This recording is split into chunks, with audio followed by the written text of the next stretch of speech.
Hello everyone and welcome again to the channel and the video. Now today I want to look at a trope in video gaming, specific to video gaming, called Misaimed Realism.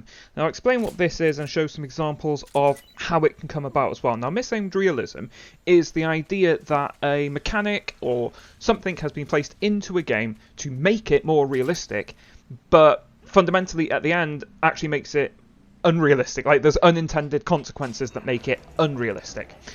So this can present itself generally in one of three ways.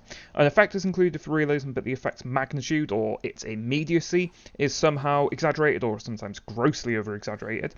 Number two, it can be a tactic included for realism, such as stealth games and whatnot. There's a lot of tactics in those that you can use that would technically work in real life, but there are normally some other sort of problem that would make it prohibitively difficult to actually pull off, such as, say, a human being's stamina or maybe even logistics. And thirdly, realism is strongly enforced with respect to one aspect of the game, but not other aspects of the game which are kind of closely related, which can also often lead to unrealistic dynamics and frankly just quite silly situations. And I will show examples of all of these. Now, the upshot of all of this, of course, is that it often just breaks your willing suspension of disbelief, and honestly, these could have been acceptable breaks from reality that you often have in video games, but for some reason, they were made, quote-unquote, realistic. So, without further ado then, let's get into some examples. First up, we have Metal Gear Solid 3 Snake Eater, and by no means is this the only game that does this, it's just a very, very good example of it. So there are a number of different ways that you can get hurt in this game. Fracture. Snake, you've got a bad burn. Nasty cut you've got there. Snake, you've got bullet bees burrowing inside your body. Have you been bitten by a venomous animal? Yeah. It sounds like you've got food poisoning. Yeah, so a lot of different ways that you can get hurt in this game. Now, that's great. I thought that was really intricate, and it is very intricate. Unfortunately, the cure system you have to do a couple of steps. Like with a bullet, you have to dig the bullet out, you have to make sure that you disinfect the wound and whatnot, and then you have to bandage it all up. The problem is you can do that in any order. So you can add the bandage on, then disinfect the wound, then dig the bullet out, and you're fine. It also leads to weird things where you end up resetting your own broken bones multiple times during the game. I mean, this also happens in Far Cry as well, that you can do that. Same with the digging bullets thing. But with MGS3, it also leads to weird instances where you're doing this in the middle of a gunfight.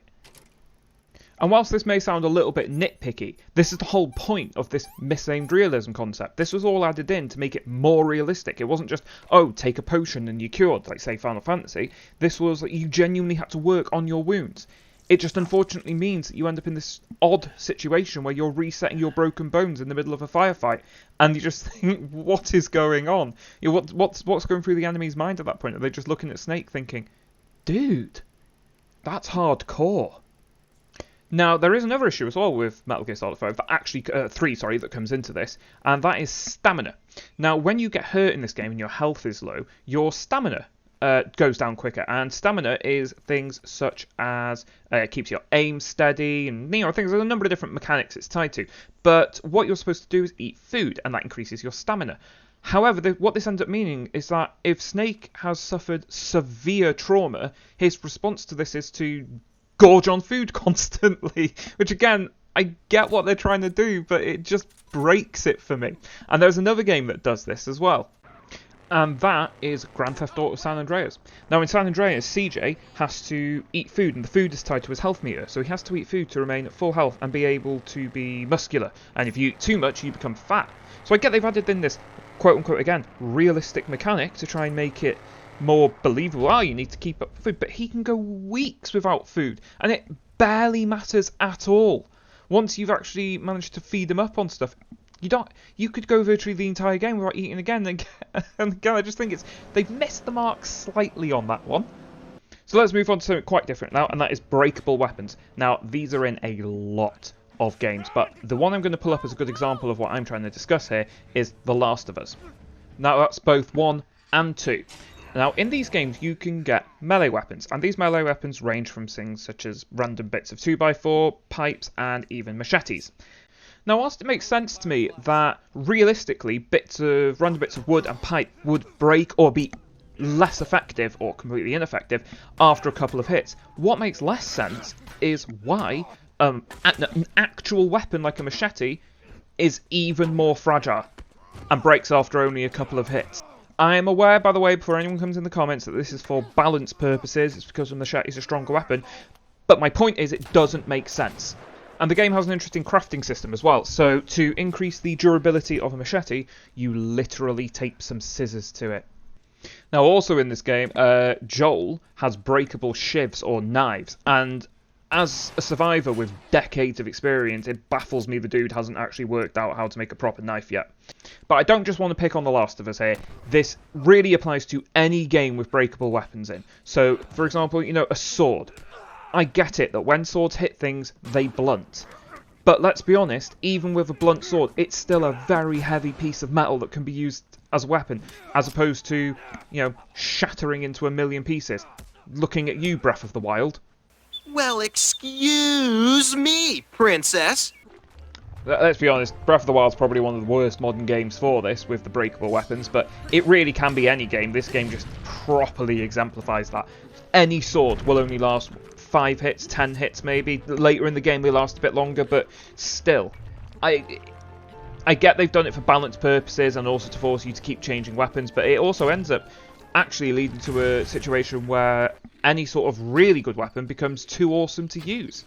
So whilst it's a system that's supposed to enforce your ability to use many different sorts of weapons, personally I found myself just using the same weapons all the time and not using the really cool stuff because I didn't want to risk losing the really cool stuff.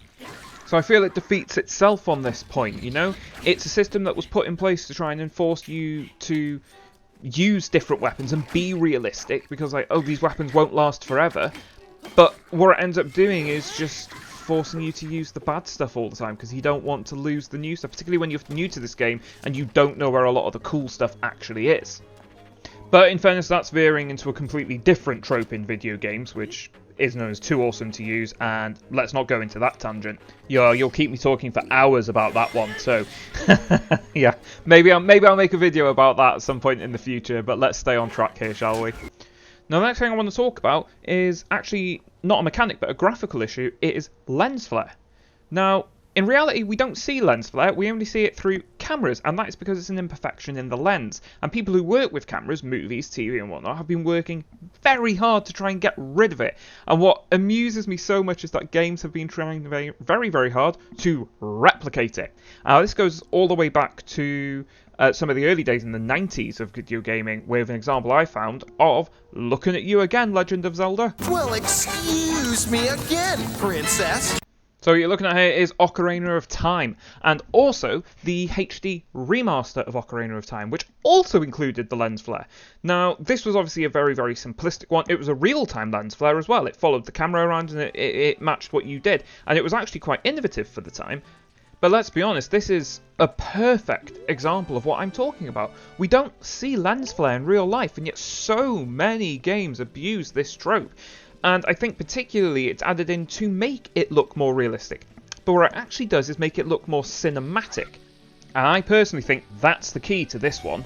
That because you're used to it in cinema, because you're used to seeing it on a camera, when you're playing a game, it feels like you're viewing it through a camera. It's often even referred to as the camera angle and whatnot. So it makes it feel much more familiar to what you're used to.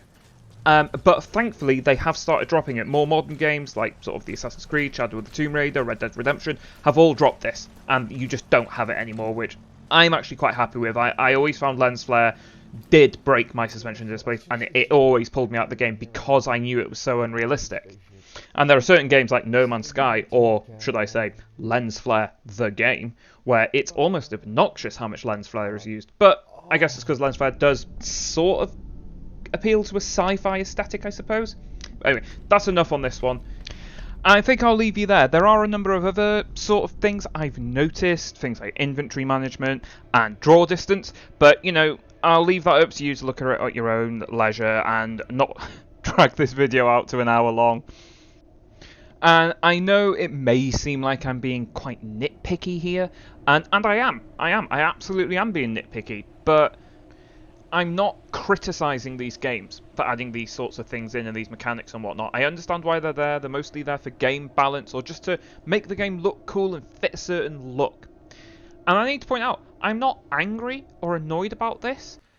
This is just something that I noticed. I thought it was interesting. I thought it would be cool to talk about. And a lot of it just I find funny. Like the Metal Gear Solid stuff I just find so hilarious because this is it leads to silly little indications in the game and you just think, how, like, if that was real, that would be so stupid. The only one that really does bug me was the lens flare one, and that's gone now, so yay! But almost all other examples I could find of this just I thought were really funny, and I got a lot of my information here on this from a website called TV Tropes. If you haven't heard of it, it's really fun. It's got a lot of stuff on it, and you should definitely check it out, I think. But for now, guys, I will leave it there. I hope you've enjoyed this video. If you really did, give it a like. I would really enjoy a subscribe. I am a new channel. I don't have many subscribers yet. I'm looking to hit that double digit. But thank you very much for watching, and I will see you next time.